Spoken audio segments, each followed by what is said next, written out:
Hari ini VIVO S1. Okey, kita boleh perhatikan LCD dia pecah. Ni belakang masih cantik lagi. Tepi pun ada sedikit calak. Keadaan handphone ni adalah jatuh daripada motosikal dan dia bergolek-golek di jalan raya dan dia jadi beginilah.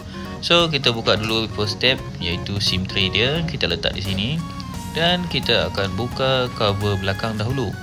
Kita akan gunakan tweezer ataupun benda yang boleh diumpil lah.